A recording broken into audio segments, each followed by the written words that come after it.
GATX-207 ブリッツガンダムの系譜。初期に開発された5機の GATX シリーズのうち、高度ステルス機能を有するモビルスーツとして開発された機体が GATX-207 ブリッツである。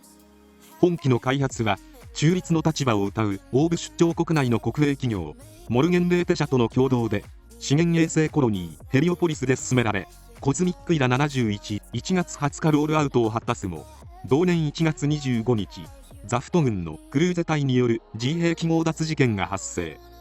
開発された5機の GATX シリーズのうち、デュエル、バスター、イージス、ブリッツが強奪され、ブリッツはニコル・アマルフィの上記として残りの X ナンバー、ストライクと強襲機動特装艦アークエンジェルを追撃するため実戦に投入されることになる。ブリッツのフレーム構造は GATX-10 にデュエルの X100 系フレームをベースとしつつ、特殊機能を付与した唯一の X200 系フレームが採用されており、最大の特徴でもある電磁光学迷彩機能ミラージュコロイドステルスを搭載した特殊フレーム型 G 兵器として知られている。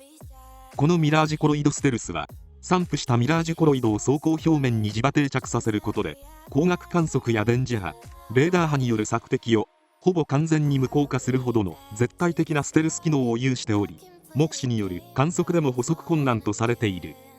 しかし弱点も存在しており、消費電力が非常に大きい上に水中では使用不可能に加え、機体から発する推進機の燃料ガス、熱源反応、温紋などはミラージュコロイドステルスの対象外となっている。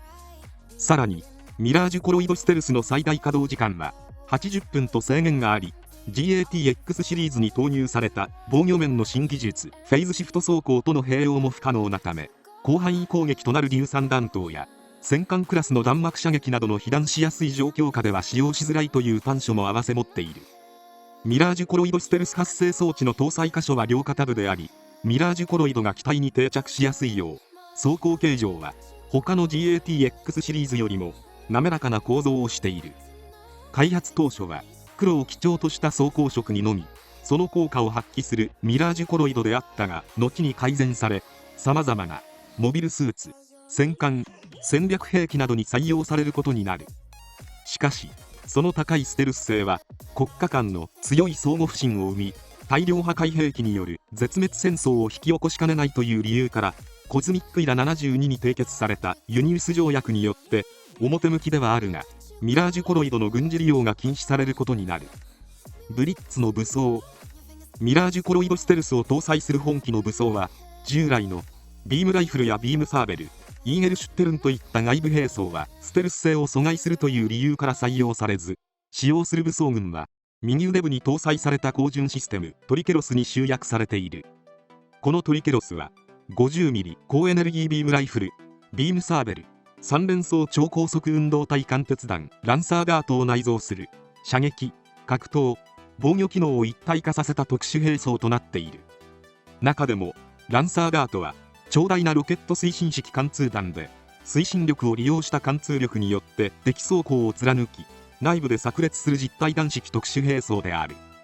左腕部にはブースター内蔵式の優先式ロケットアンカーピアサーロックグレイプニールを搭載。先端はクローアームを用いた攻撃からランサータイプの一つ攻撃まで対応しており、射出後の軌道変更も可能となっているため、敵機の捕獲までをこなす兵装になっている。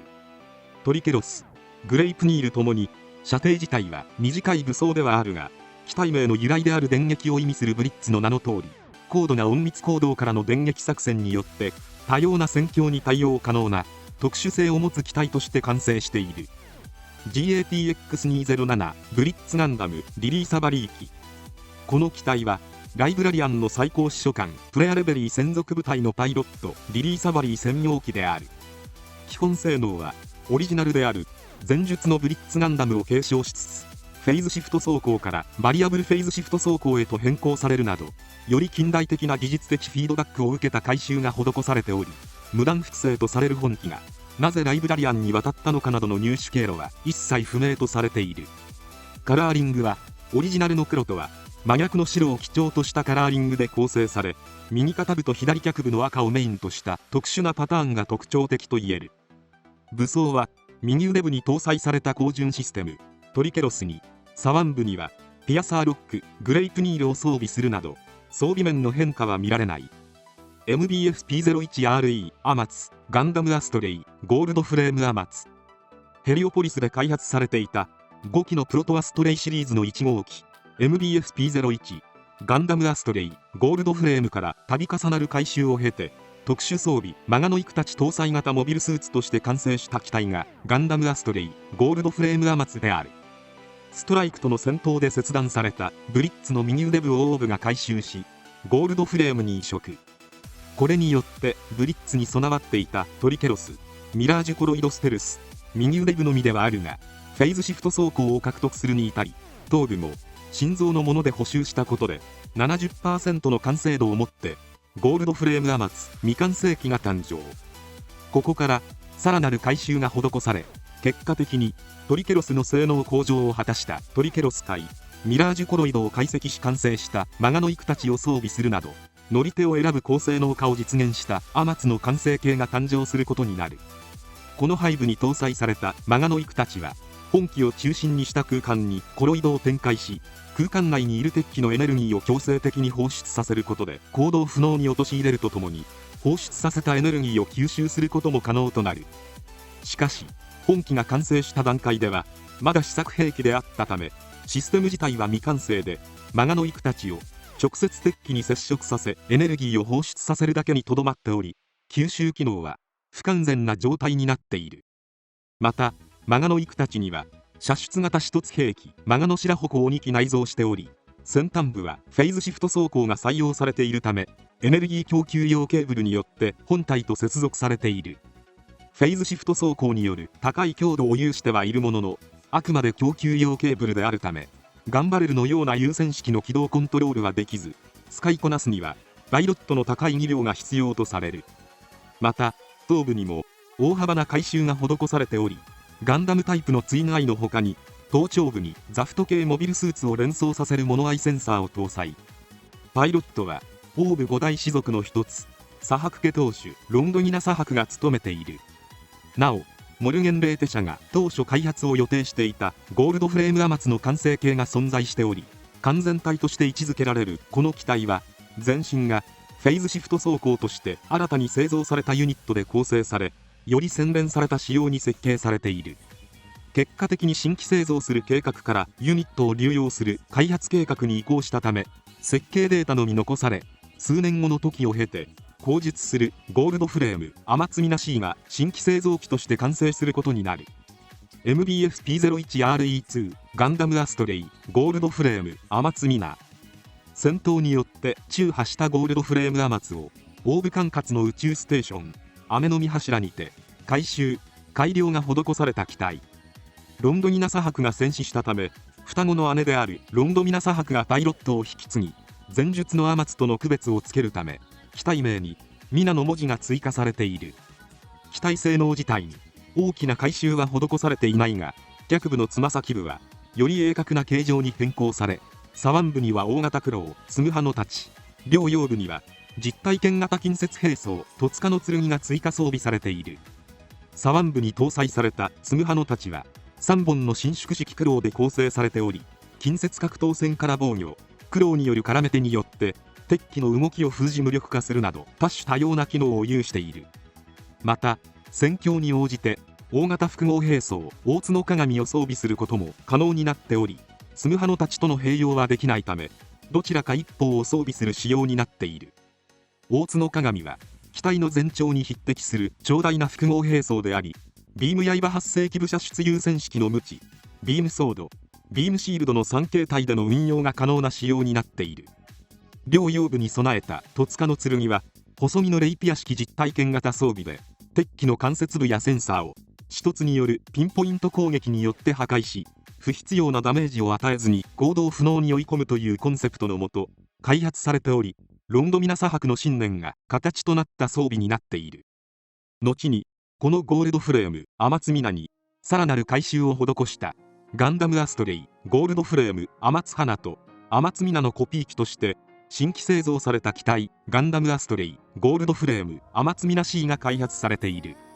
LNGATX207 ネブラブリッツガンダム。謎の秘密組織ライブラリアンがブリッツを独自に新規製造、時代に合わせた強化改修、天津皆のマガノイクたちをストライカーパック化した装備、マガノイクたちストライカーを背部に搭載し、完成した機体がネブラブリッツガンダムである。装甲はブリッツのフェイズシフト装甲からバリアブルフェイズシフト装甲に変更され、他のライブラリアン製造機と同様にストライカーシステムに対応した機体構造をしている。さらに武装はベース機と同型の高順システムトリケロスを右腕部に装備し、左腕部にはグレイプニールを搭載。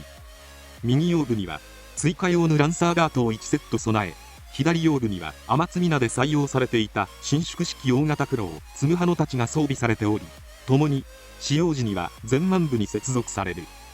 またマガノイクたちストライカーに内蔵された2機のマガノ白矛も健在で、グレイプニールとの3機同時射出攻撃も可能になっている。このネブラブリッツはミラージュコロイドテレポートと言われるミラージュコロイドを利用した瞬間移動能力を有する機体とされていたが、実際には複数のネブラブリッツが交互に姿を隠し、瞬時に現れることであたかも瞬間移動しているかのように見せているに過ぎなかった。しかしこれには複数のクローンパイロットであるリリー・サバリーが体内に埋め込まれた量子通信装置を使用し行われる特殊な連携機能であるため、並のパイロットや機体では真似することは到底不可能であるとされている。このためネブラブリッツ自体の通信機能も大幅に強化されており、強化通信機使用時には大きな熱量が発生するため、頭部のマスク部には排熱用のスリットが増設されている。ネブラとはラテン語で霧を意味し、背部のマガノイクたちストライカーは後に同じライブラリアン製のイライジャキール専用 LVZGMFX23S バンセイバーガンダム界へと継承されることになる。 GATSO2R N ダガー N、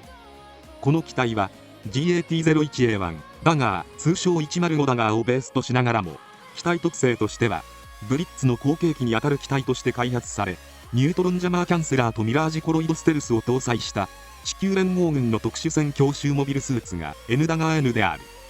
ニュートロンジャマーキャンセラーとミラージュコロイドステルスを搭載しているため、ユニウス条約に抵触する機体であるが、秘密裏に開発は継続され、ファントムペインやロゴス直属の非正式部隊などに配備されるなど、条約違反機として運用されることになる。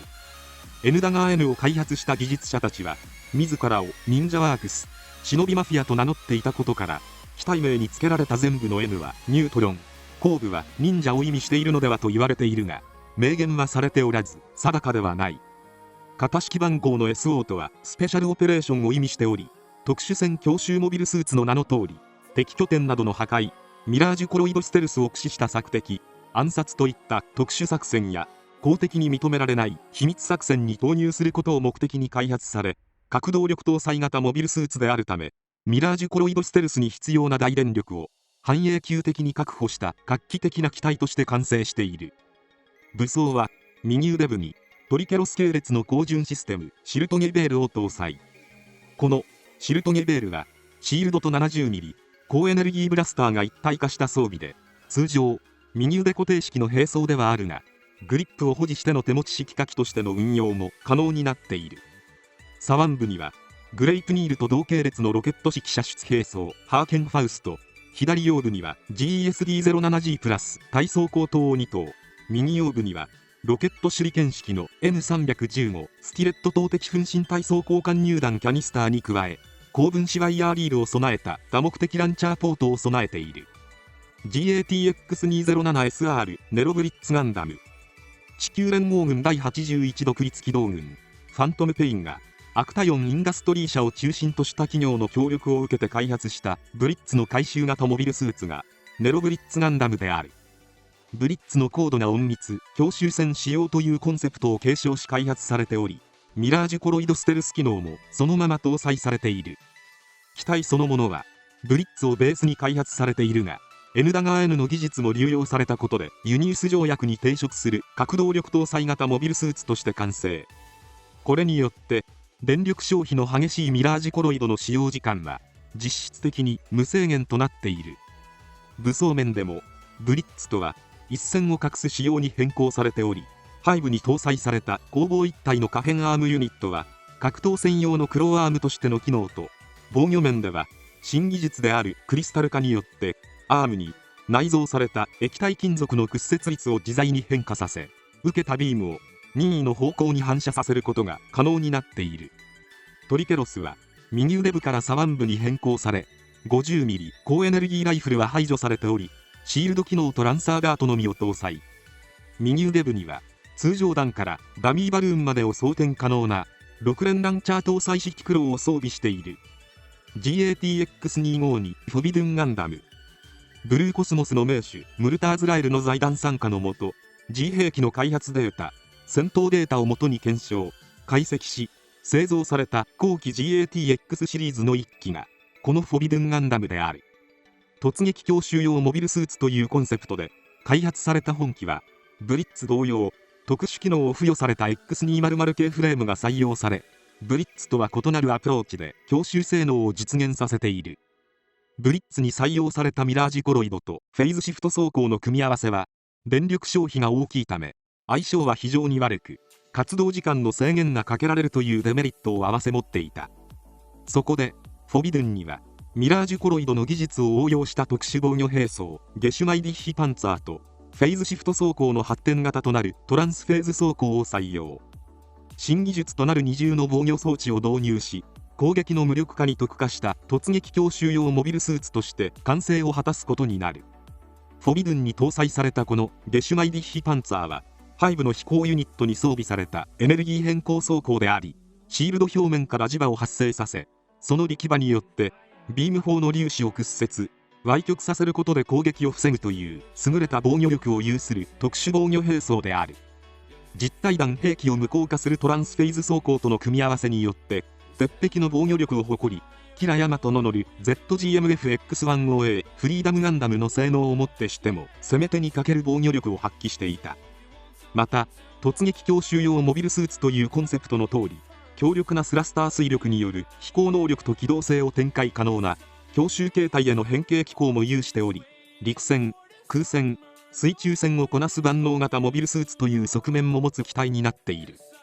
唯一の弱点は近距離による実体弾火器の砲撃、ビームサーベルなどによる斬撃兵装など、ゲシュマイディッヒパンツァーやトランスフェイズ装甲をもってしても無効化しにくい超接近戦タイプの攻撃を苦手としている。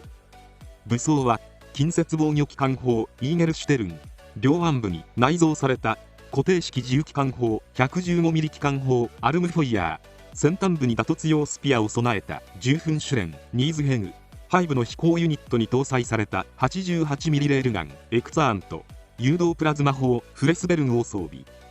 近接格闘専用装備となる10分シュレンニーズヘグは実体験型の武装であるため、フェイズシフト走行系列の機体に対しては決定打に欠けるものの戦艦をたやすく両断する威力を誇り、一説によればグレイブヤードと呼ばれる異能技術者集団の特殊精錬技術が導入されたことで独特のフォルムを持つ強靭が完成したと言われている。